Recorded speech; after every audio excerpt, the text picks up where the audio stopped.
Yep. Inside, I want to kill myself. We are on an 0-7 run over the last 2 days. After tonight was just complete bullshit. So that's how I'm going to start off this show. Horrible Sunday, 1-5. I don't even know what to tell you about that. I just don't want to do this anymore. I have never seen anything like this, man. With the slump continuing, 2 straight losses, not a good day at all. 0-4. I just have not had a good season, man. What can this slump that I'm on? The slump continues.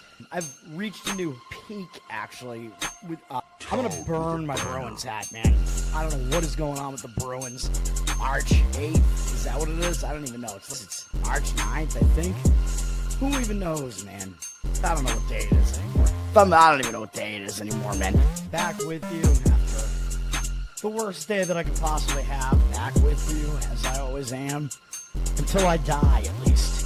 0-2 yesterday, and yesterday did not go well for me. 0-5. The worst month that I've ever had in my 18 years doing this. I don't know what to even tell you about this anymore. Broke the slump yesterday as the slump discontinues. The slump continues. Somebody fucking kill me, please.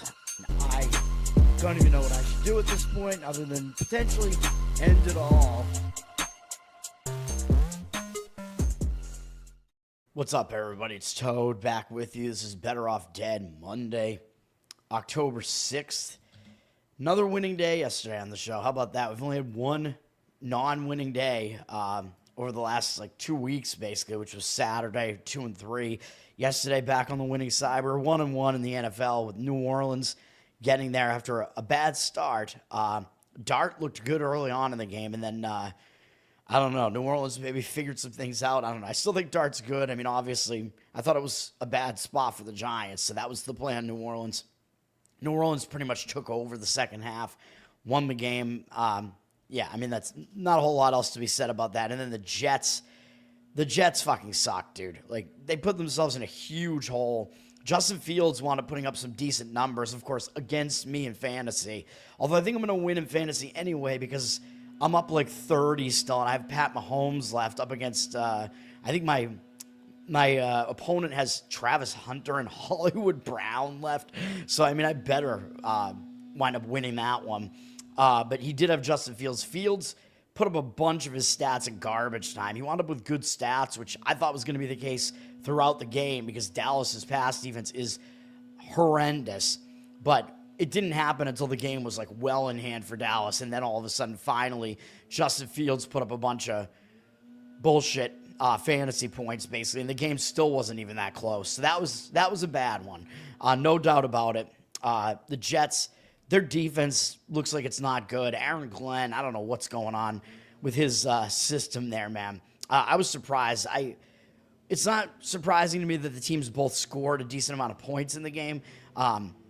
I thought maybe it would kind of be a back and forth type of shootout there. And then we did get the baseball game, right, which I'm happy about. But Toronto's got to keep going, man. We got to get rid of the Yankees here. I apologize if I seem distracted. There's fucking landscaping going on outside again. It seems like it's every fucking Monday, man. It's so fucking annoying.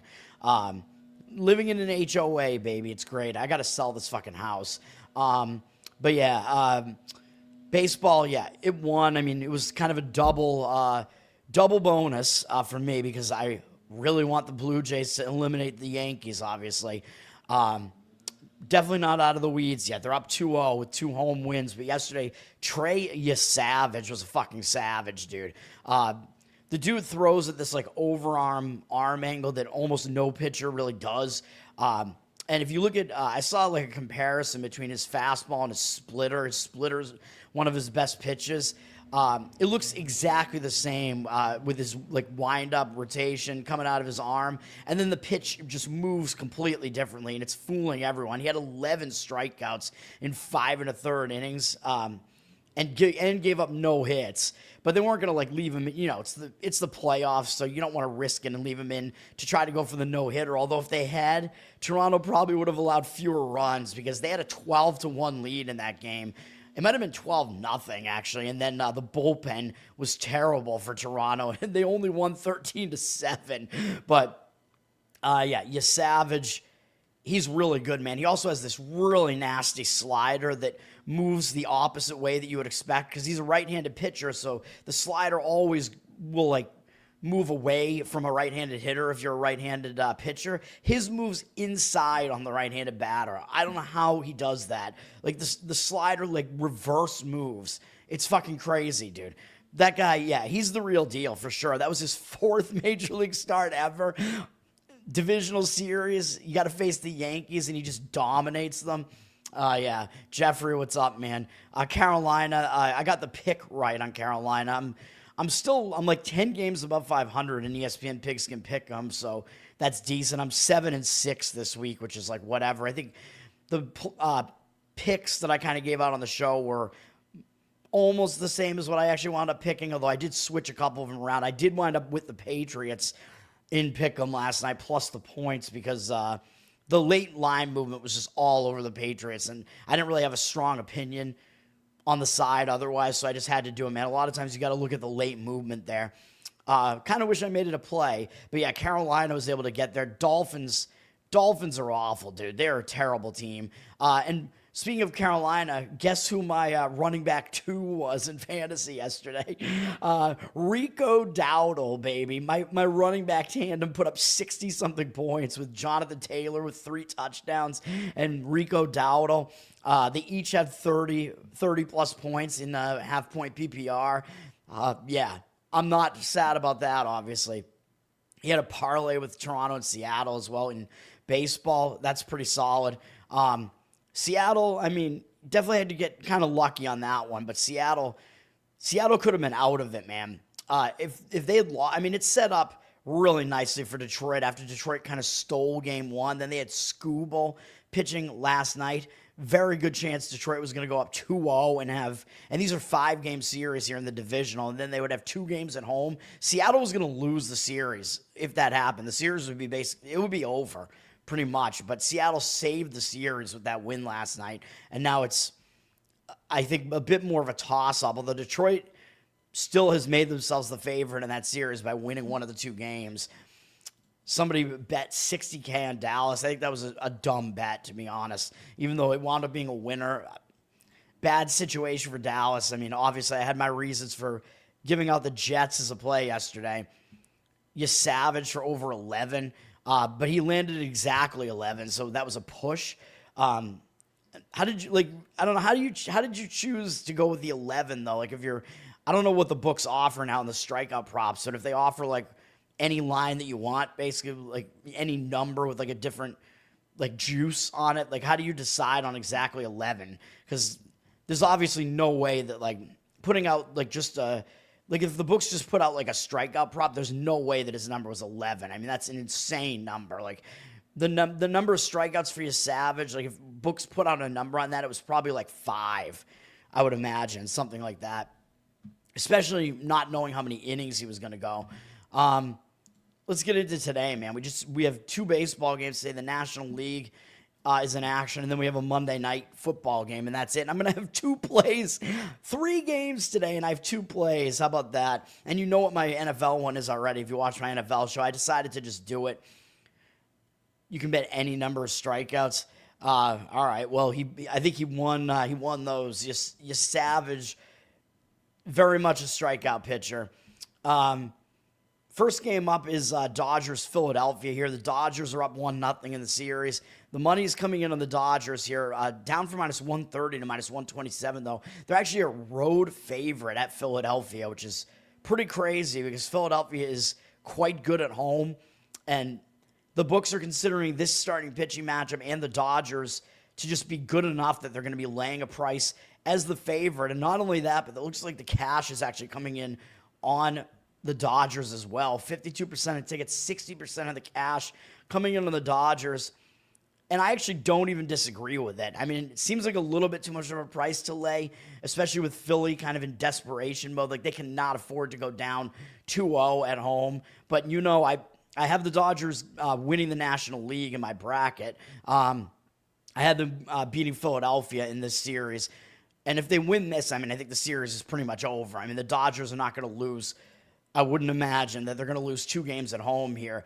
and they have a really good shot to win this one. The Dodgers have set their pitching rotation up nicely. They got the win with Ohtani pitching in Game 1, and now Blake Snell, who's been one of their best pitchers down the stretch, is going in Game 2 here. 2.35 ERA, 1.26 whip. That whip slightly high. I mean, that's kind of what he does, though. He walks too many guys, but he's typically very unhittable. The one drawback for Snell here really is that he wasn't that good on the road, 4.3 road ERA, but he was really good down the stretch. Like I said, he had a 2.25 ERA in September, 34-8 strikeout walk ratio over that span, a couple of double-digit strikeout totals. He's allowed 2 or fewer earned runs in 5 straight starts, now including making a start in the wild card round of the playoffs, and pretty much dominated Cincinnati in that outing. 7 innings pitched in that one, 2 earned runs, allowed 9 strikeouts, 1 walk. Snell, I mean, he's in good form right now. I mean, I don't really see any reason why it would not continue other than the fact that he's not necessarily good on the road, but his numbers against Philadelphia are pretty good in his career. More than pretty good. 137 at-bats. The only drawback, again, is too many walks. 56 strikeouts, 19 walks, but he's held them to a 168 batting average over that ridiculous sample size, so he's been basically completely unhittable against Philadelphia, man. And that is such a low batting average for that amount of at-bats. And then he's held him to a 569 OPS as well, which is very low as well. So Snell has really good numbers against Philadelphia. He's going to go up against Jesus Luzardo, who overall had a good season. He had a little bit of a hiccup in the middle of the season where he was not very good, and it seemed like he was tipping his pitches, but he started pitching better again down the stretch, and he is in good form right now. Overall, 3.92 ERA, 1.22 whip, good numbers. He's not as good at home, though, 4.16 home ERA, so there are maybe some reasons to maybe even like an over in this game just because both starting pitchers are in the wrong side of their home road splits. Although I still wouldn't want to do it really though, because I mean I still think both of these starting pitchers should do at least okay in this game. Luzardo in September, 34-5 strikeout walk ratio, 3.21 ERA. He did face the Dodgers and he wasn't great, but he did go 7 innings, 6-1 strikeout walk ratio. It was on the road as well. Gave up 4 earned runs, but the rest of his like peripheral numbers were pretty good in that outing. So I think that's not really indicative that he's going to be bad here or anything like that. His numbers against the Dodgers in his career are pretty good. And 103 at-bats, 29-6 strikeout walk ratio, 223 average, allowed in 684 OPS. So Luzardo has been pretty good against him. I just want to see if Snell did face Philly around that same time in that same series and shut them out at LA for 7 innings, 2 hits allowed, and that was one of the double-digit strikeout totals. He had 12 strikeouts in that one. So Snell did really well in his recent outing against Philly as well. I think both starting pitchers should do well here. We do have rested bullpens because these teams didn't play yesterday, although neither of these bullpens is great. I mean, these are 2 of the lesser bullpens in the playoff field here. I think the worst 3 bullpens in the playoffs are the Dodgers, the Phillies, and the Yankees. So something to keep in mind there. So if you do go over in this game, it definitely makes sense to go with the full game over in this one. The total did actually flip from 7.5 juice to the under, 7.5 juice to the over, 73% of tickets, 78% of the cash on the over. So the money does look like it is coming in over what is a pretty low total. Again, if you do go over, full game makes sense to do it, even though you're not getting the best of that number 7. You want the bullpens to be included if you go over here. Both of these teams can hit, certainly. I do think the beginning of this game looks like it could be lower scoring, though, but I wouldn't really want to bank on a first 5-inning under.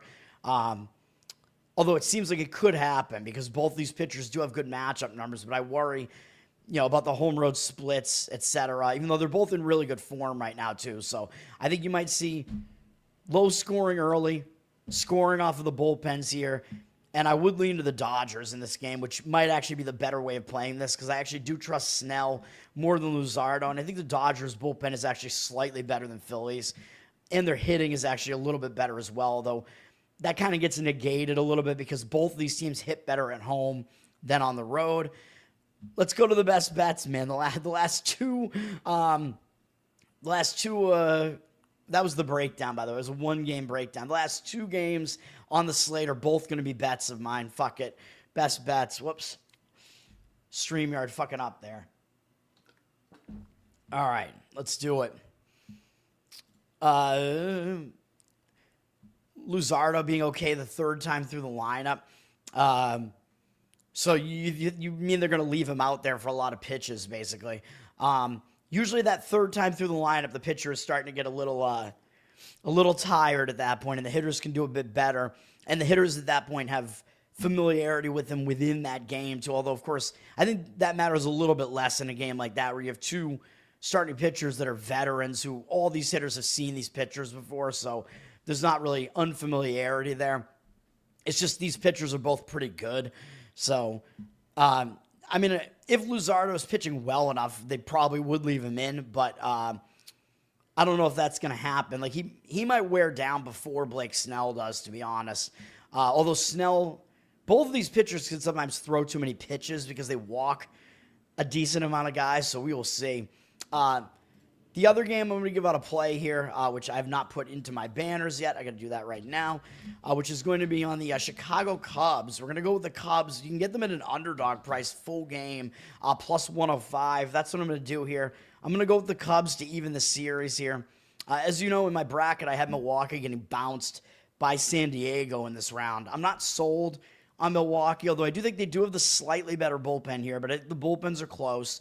The offense, the Cubs had the better offense on the season, although it wasn't as good down the stretch, but Milwaukee also doesn't hit quite as well at home. So I think the offenses and the bullpens are a bit of a wash here. So I think full game is okay. And I think what we're really doing here is we're focusing on what we have with the pitching setup in this game here. And I think it is definitely in favor of the Cubs here. The money doesn't seem to be totally agreeing with this. Milwaukee's down from minus 128 to minus 123 here. 69% of tickets, 74% of the cash coming in on Milwaukee. But I'm going to explain why I like the Cubs here. It looks like Milwaukee is a little bit public, even though the cash is kind of coming in on them for now. But by the time this game starts at 9:08 p.m. Eastern, you might see the money shift around a little bit. I mean, on the surface, you can kind of see why I'm probably you can kind of see why I'm doing this, because you have the Cubs with like a legitimate starter in this game up against what looks like it's going to be somewhat of a bullpen game for Milwaukee here, which seems kind of insane. But Milwaukee doesn't have a whole lot of options right now, man, because Brandon Woodruff is injured and they need him, man. So that's a huge problem. That was part of the reason why I faded Milwaukee in my bracket, because their starting pitching rotation is just not set up very well right now. Mizurowski looks like he's going to be good eventually, but he's not good enough right now. Woodruff, huge loss for them to have him not here for the divisional series. I believe he's injured. He's not on the roster here, and he was the guy that was really good earlier in his career, had Tommy John surgery, came back, pitched well this season, and now he's hurt again. They need that guy, man. And Jose Quintana has been hurt for them as well, and he's at least a veteran with playoff experience. He might pitch in this game, though, because Quintana is actually available. He's back, but I don't think that's a good thing, and we're going to talk about that in a second. But first of all, obviously, Shota Imanaga is pitching for the Cubs, and I think that gives them a huge edge in this game. I mean, he's been one of their best pitchers, if not their best pitcher. I mean, Cade Horton still isn't back for the Cubs, so Imanaga has to be their guy right now. He's their ace. He's got to come out there and do it. Losing 1-0 in the series, he's got to give him a good start here, man. I think he will. 3.73 ERA, 0.99 whip on the season. Again, a sub-1 whip is pretty rare and very good. And he's actually better on the road, 3.44 road ERA. So I do expect him to do pretty well here. He pitched once in the playoffs already, and I think that is a plus because he gets that game out of the way. Although he didn't pitch great. He went 4 innings against San Diego at home, 2 earned runs allowed. They lost the game, but he got no run support in the game. 3-2 strikeout walk ratio.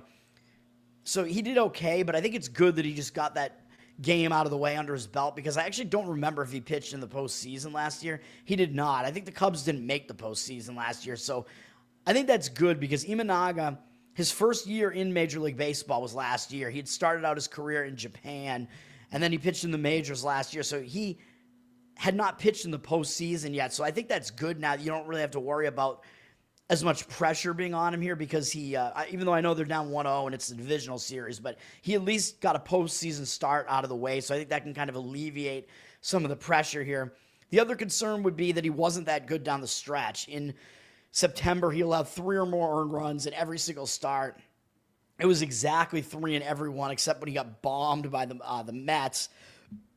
Although he kind of got unlucky in that start against the Mets. I mean, he gave up too many hits for sure, but like basically everybody he allowed on base scored. Like he allowed 10 earned base runners in that one and 8 runs scored. So the Mets were very efficient against him in that game, but I don't expect that to really happen again. I know he wasn't good in September, 6.51 ERA.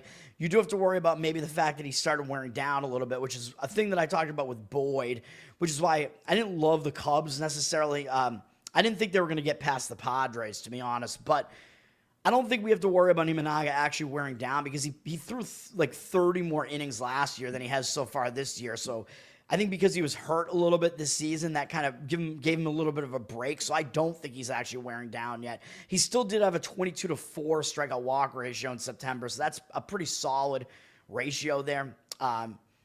Those numbers are good. The problem was the home runs, man. He allowed 10 home runs in September, which is horrific. So if he can get that under control, I know he allowed 1 last time out, but if he can keep the home run ball down, he should be good again here. And he does do decently against Milwaukee in 82 at-bats, 17-3 strikeout walk ratio, 244 average allowed, 734 OPS. So he's held them fairly in check. I mean, I look at 750 for the OPS as like a Mendoza line and somewhere around like maybe 260, 265 for the batting average. So he's held them to numbers that are lower than that at least, even though the numbers are not dominant. Yeah, he faced Milwaukee 3 times this year. Last time out, he did well.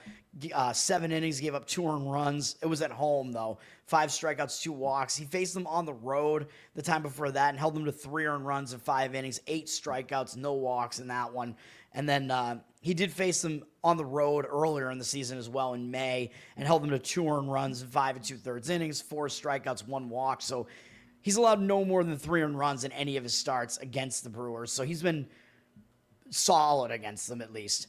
And he's going up against a bullpen game for Milwaukee here, it looks like, because Aaron Ashby is listed as the opener, which seems kind of strange to me because he's been one of their like better relief pitchers, like kind of one of the guys that you want to be coming out late in the game, right? Like almost like one of their setup guys. So the fact that he's going to be an opener here seems a little weird to me, man, even though, yeah, he might give them a solid inning for the first inning here, but he's probably only going to go like 1 to 2 innings here. Yeah, I know he had good numbers this year, 2.16 ERA, 1.17 whip. He's a good pitcher, 1.46 ERA at home, but he's not going to go for a starter's workload here. As you can see here, every one of his outings is basically 1 to 2 innings, and usually, again, he comes in like late in the game. He picks up holds, saves, whatever. So very strange that he's going to be an opener here, which is kind of a role that he's not totally used to. He did pitch 2 days ago in relief, I believe, against the Cubs, and he did hold them scoreless for 1 1/3 innings. He's good against the Cubs in general, 231 average allowed, 638 OPS, 12-3 strikeout walk ratio, and 52 innings pitched, but I'm not sold on what the Brewers are trying to do here, man. They're going with a bullpen game, so basically what that means is it might be like Ashby will give them like an inning as an opener, and then they're going to have one of their starting pitchers be a follower. And if you look at their depth chart here, it looks like it's going to be Jose Quintana because we know Peralta pitched game 1. They list Quintana as their second starter here. So I don't like the starting rotation, man, by the way. And then Priester, who's overperforming, and then Chad Patrick, who is decent but very young. This all worries me quite a bit, man. And Quintana, if he's the guy that's going to come out and pitch like 4 innings in this game, I would worry a little bit, even though he had a good season, 3.96 ERA, 1.29 whip. He's been really bad at home, 5.08 home ERA. Hasn't pitched since mid-September, so you do have to worry about him getting back in shape in game form, and he wasn't good in September. 5.82 ERA, 12-7 strikeout walk ratio, so he seemed to be kind of losing it a little bit, even though he's a veteran. I know he's used to pitching a lot of innings. He's not a guy that throws hard, so he doesn't usually like wear down, but he is getting older, and he is kind of a mediocre pitcher who pitches to contact, not really a strikeout guy. And the Cubs have been okay against him, a 253 average, 732 OPS, 22-8 strikeout walk ratio. I know those numbers are similar to what we just saw with Imanaga, though, but I think Imanaga is much more trustworthy than Quintana. We'll see if Quintana actually does get into this game. And if it's not him, it might be Quinn Priester. And Priester, even though I know he's been on this ridiculous run where he lost the run. I didn't even realize that. Milwaukee had won 19 games in a row where he had appeared, and then they lost one.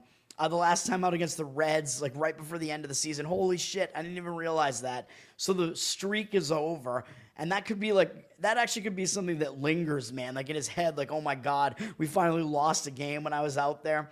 That would be crazy, man, if that lingers a little bit. I don't know if it will. I don't even know if Priester's going to get in this game, but he was worse at home too, 3.82 home ERA, though not as bad as Quintana.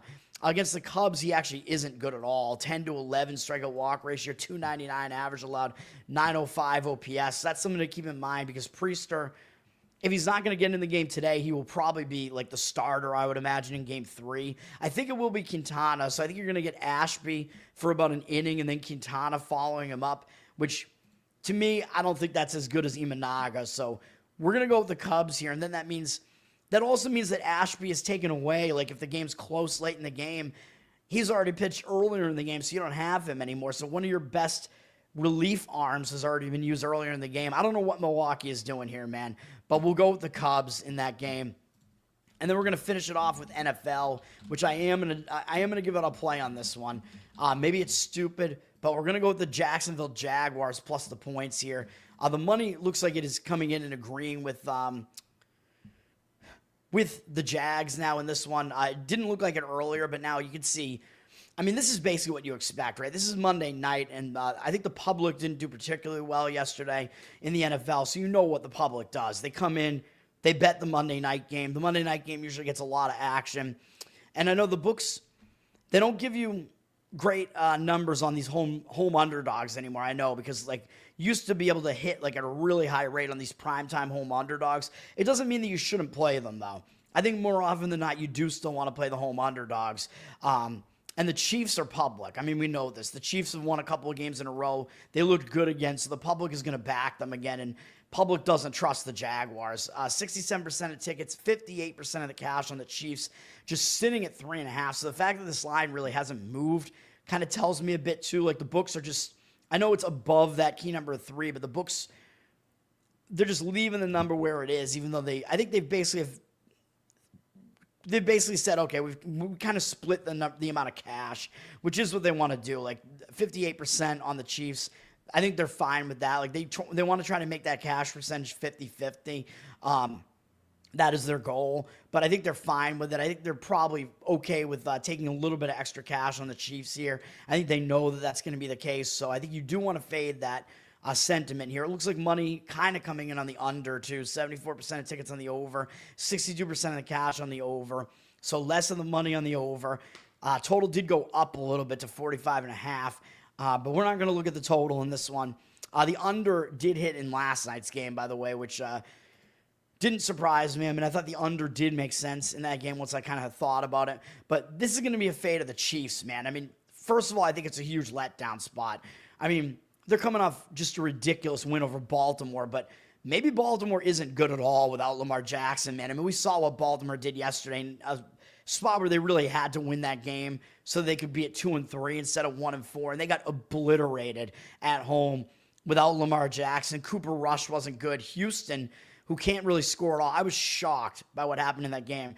It didn't really surprise me that Houston won, but I thought if they were going to win that game, it was going to be a close win and not that high scoring. Houston put up an unbelievable amount of points. This Baltimore defense, they got problems, man. But people are still going to look at that and say, well, it's the Ravens, and Kansas City blew them out 37-20, even though half of that game was without Lamar Jackson. The public is going to put more stock into that Kansas City win than I think you should. They also saw Kansas City win easily against the Giants in primetime the week before that, so the public is on the Chiefs. And yes, the Chiefs have faced a difficult schedule for sure. They face the Chargers and the Eagles, played both those games close. So the Chiefs are more battle-tested here, but this is kind of a weird spot, having to go back east again to the Jaguars, not a spot where they play terribly often. And I know they were fine in that weird spot against the Giants in a primetime game, but this one, I don't know if they're going to take the Jags seriously, man. Even though the Jags are 3-1, they haven't really beaten anybody great yet. And Kansas City does have Detroit up next in another primetime game on Sunday night. So they have 3 big games in a row, man. And out of those 3, which one of those games do you think is the least important to that? Like, which one of these games do you think is the one that they're going to have the least focus on? Because I think it's Jacksonville. Jacksonville still hasn't really proven that they're back or anything like that, or there, even though they've won 3 of their 4 games, and they could be 4-0 because they blew the game against Cincinnati there against Jake Browning, the only time he was ever good. And then their other wins are Carolina, Houston, and then they beat that injury-decimated San Francisco team, even though I know Brock Purdy was back, and I know San Francisco, I believe they won again. Yeah, they won on Thursday night this week. So that win isn't that bad. It was on the road for Jacksonville. But this is going to be a much bigger game for Jacksonville, man, because Jacksonville, they've been such a down team the last couple of years, and they get to host the Chiefs on Monday night. I think it's going to be a bigger deal for Jacksonville, man. The crowd's going to show up. I know they don't usually have a good home field advantage in Jacksonville, but I think on a Monday night with the Chiefs coming in with a 3-1 Jags team, I think the stadium will actually – it'll be a little bit crazier than what we're used to the last few years here, man. So I think they will have a little bit more home field advantage than they typically do. I know they're traveling back from the Pacific Coast, but I think this is a better spot for them. So we will go with the Jaguars as this underdog at home here. Primetime underdog against the Chiefs team that I think is being overvalued a little bit and is in a sandwich spot. In Jacksonville, they played pretty well so far. I mean, their defenses look decent so far. I know they haven't really faced any prolific offense yet, except I guess Cincinnati, and Cincinnati did put up the most points against them, and it was partially without Joe Burrow, so that's not great, but they're still playing well. They still have a balanced offensive attack. Trevor Lawrence working his way back. The Jaguars have some talent on this offense. They have some good running backs. They have some good receivers. I know the Chiefs, their offense is starting to get better too. They've gotten some guys back. Chiefs still can't really run the ball very well though, man. So their offense does kind of become a little bit one-dimensional. It winds up being a lot of kind of short passes from Mahomes with the deep ball thrown in there too. Mahomes kind of running around a bit. It all goes through Mahomes. But at this point, you kind of know what the Chiefs are going to try to do. So there's enough info out there about how to try to stop the Chiefs. And the Chiefs, it's still not like they have this like prolific offense, man. I mean, what they did to Baltimore last week, some of it I think was turnovers, and some of it was that Baltimore's defense has been so bad, man. I mean, if Houston put up 40-something points against them, that makes Kansas City putting up 30, whatever, not look quite as impressive. So I don't think Kansas City's going to put up as many points in this one, man. I think Jacksonville will be able to hang in this game. So that's what we're going to do. And those are the 2 plays. Hell yeah. They've never played a Monday night game in Jacksonville. Is that true? I mean, there have been a lot of opportunities for it to happen. Maybe that is true. Jags 7-5. That's straight up, I assume, in home Monday night games. Yeah, so the home team does tend to have a little bit of an advantage. Tower Gang NPC, what's up, man? That's going to do it for me. Some short videos this week because we have, I like this time where we have, not a lot of games to assess here, but tomorrow, hockey is back. The regular season starts with a triple header of hockey tomorrow. So hockey is going to begin. I don't know if I'm going to have any plays on the 3 hockey games tomorrow. Haven't really totally looked into it yet, but obviously we're going to start betting hockey again. We're going to start giving out plays in hockey. I did well my hockey's been good, man. It's been one of my top 3 sports, basically. NBA has been my best, and we'll have NBA not until November, I think. But hockey and baseball have been like 2 and 3 for me usually. So yeah, excited about that. Hockey, not a lot of public bettors get involved in hockey really. So it's a little bit of a different handicap, and it's a money line sport like baseball. So some unique ways to try to attack hockey in some cases. But that's going to do it, man. The plays today are the Cubs on the money line and the Jags plus the points. Maybe I'm not being selective enough here, playing 2 of the 3 games on the board today, but that's going to do it for now. Learn to Toad, on Twitter, Learn to Toad on Instagram. You can find me there. Where else am I at? Bettor Off Dead, of course. YouTube, like, subscribe to the channel. Let's get us up there, man. I want to hit 500 subscribers. I should put some graphics. I need like a better setup here, man. Like I need to make this shit look better, whatever. I don't know, man. Be funnier, who knows, but I get too autistic giving out all this info. So, but yeah, like, subscribe to the channel, man. I appreciate all that. I appreciate you guys hanging out. We're also on the audio platforms, Spotify, Apple. Review and listen on there, and that helps me out as well. Covered in Uke on YouTube as well as my Uke channel. We're in October now, so I'm doing some October and Halloween-ish songs, which I usually do, but I think at this point I'm kind of just doing repeats of stuff I've done over the past 3 years, but I've been putting them up on my YouTube channel those years, so we'll get some of those. I don't know if I'm going to drag any like actual old covers up because the ones that I've done so far, I've just like redone them, but we'll see. And then patreon.com/learntotoad, you get a little bit of bonus content there. That's going to do it. Thanks for hanging out today, guys, and peace.